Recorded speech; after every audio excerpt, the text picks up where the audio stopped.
Oui, on vous entend. Chantal? Bonjour, je suis Chantal Deschamps et je suis directrice du cluster Britinov, qui est né en 2008 de la volonté du Conseil régional de Bretagne, qui avait pour objectif de mobiliser des acteurs d'entreprise, on est bien sur un modèle de cluster d'entreprise, dont les activités se développent sur trois grands axes. Les ressources marines, pêche, aquaculture, culture de végétaux marins ou algoculture, les industries agroalimentaires et les industries cosmétiques, nutrition et santé, avec la volonté de trouver des projets collaboratifs qui permettent aux entreprises de faire du croisement de filières.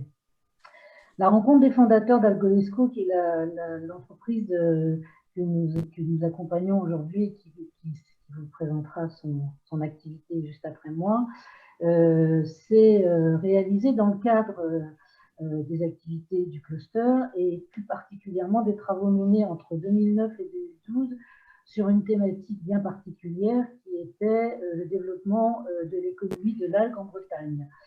Nous avons mené ces travaux donc, pendant cette période avec tous les acteurs du territoire, que ce soit donc des activités des entreprises membres du cluster, des acteurs scientifiques, des acteurs du centre technique, des acteurs du développement territorial, sachant que une activité en tant que telle, qui est la culture d'algues, était relativement très peu, voire pratiquement pas représentée sur le territoire, alors que c'est la forme de production majeure sur l'ensemble de la planète. Ces travaux, d'ailleurs, étaient inscrits dans la stratégie du cluster qui ont été labellisés par l'action du soutien à la dynamique durable d'entreprise de la data en 2010. Et la conjugaison de ces travaux, des résultats d'une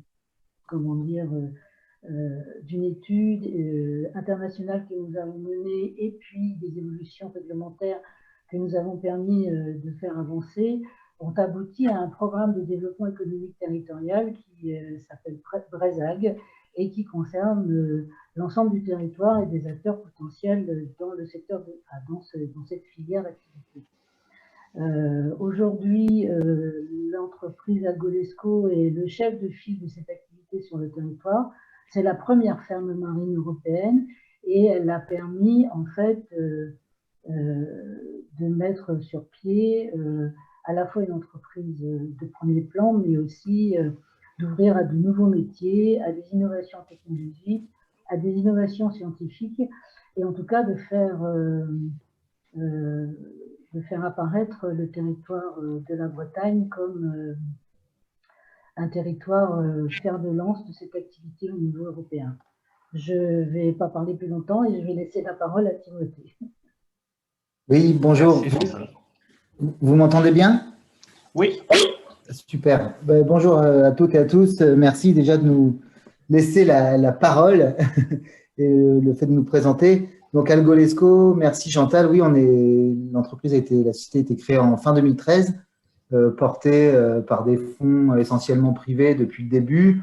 On a eu le soutien de la région, de la BPI aussi pour nous développer. Le modèle d'Algolesco est assez simple.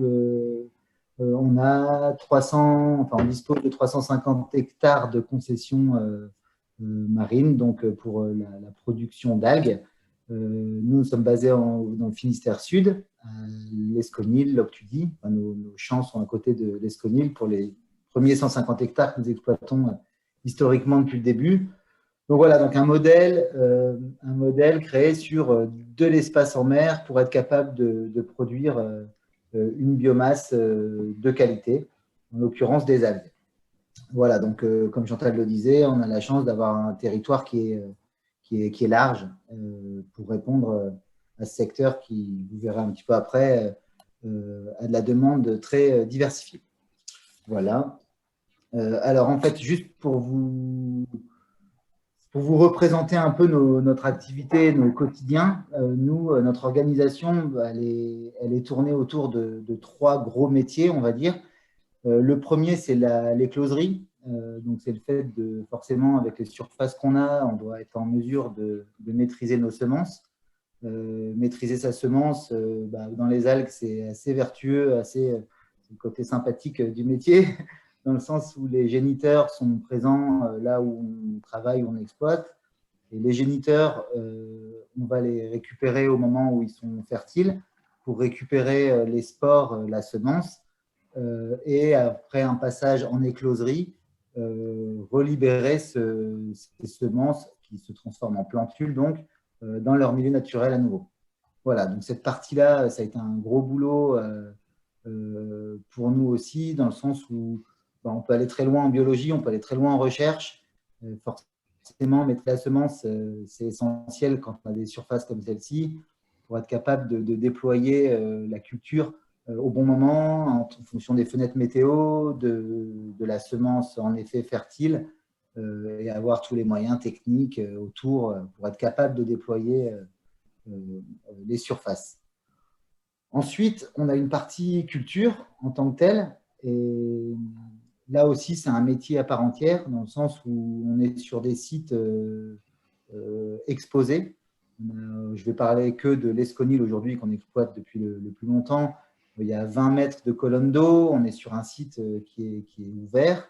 Donc, nous, on allait chercher la qualité d'eau, hein, donc on a une qualité de produit qui forcément en découle.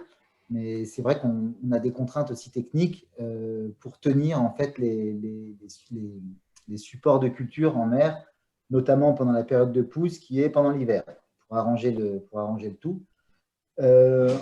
Ensuite, on a une partie récolte qui peut paraître banale, mais une fois qu'on a planté tout ça et que ça pousse, il faut bien les récolter. Et c'est là où l'algoculture, il ne faut pas se leurrer, on reste sur un métier artisanal, dans le sens où nos cultures, on les récolte à la main, on les coupe à la main au couteau, et on remplit des palox pour délivrer les différents clients qu'on a. Donc ça, c'est vraiment la partie, on dit la farming harvest, c'est vraiment le cœur aussi, un autre cœur du process, c'est-à-dire dimensionner des infrastructures marines capables d'être maintenues dans le temps, d'être amortissables et productives.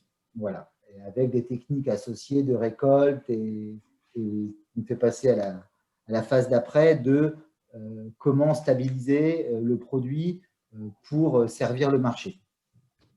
Voilà. Je ne vais pas m'étendre davantage là-dessus, juste pour vous remettre dans le cœur pour vous remettre dans le dimensionnement. Bon, voilà. J'avais juste une question. Oui, oui, bien sûr. Non. Non. Oui, il y avait aussi une coproduction, puisqu'il y avait aussi de l'élevage aquacole en liaison avec votre opération. Alors oui, c'est vrai que je ne vais pas développer tous les sujets aujourd'hui, parce que c'est bien un problème d'avoir beaucoup de sujets ouverts, mais naturellement, quand on est sur une surface en mer, dans des qualités d'eau exceptionnelles, et pour le coup, là, on n'y est pour rien, on est juste témoin de la nature là où on est. Oui, forcément, on a des surfaces en mer significatives, il y a des coproductions qui sont logiques.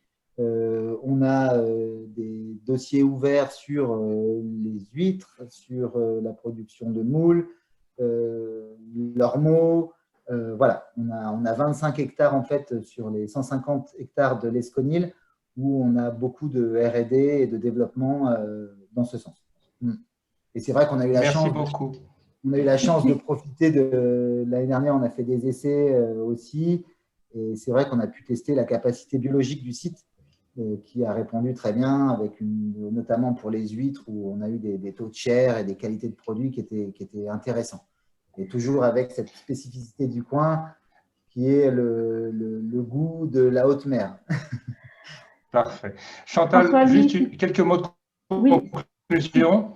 Si tu me permets juste de donner quelques informations, enfin quelques données, c'est qu'en fait, le travail amont que nous avons fait nous a permis de faire émerger des éléments très importants en ce qui concerne le positionnement du marché, et notamment du marché international, où effectivement, enfin, comme dans beaucoup de matières, nous avons une concurrence asiatique et particulièrement chinoise qui est fortement implantée depuis de nombreuses années, et la particularité de cette implantation et de ce territoire qui est la Bretagne et la qualité des eaux, fait qu'aujourd'hui, l'entreprise a une renommée internationale par la qualité des produits qu'elle est en capacité de mettre sur le marché, et aussi par la qualité de l'environnement et du territoire sur lequel nous sommes positionnés.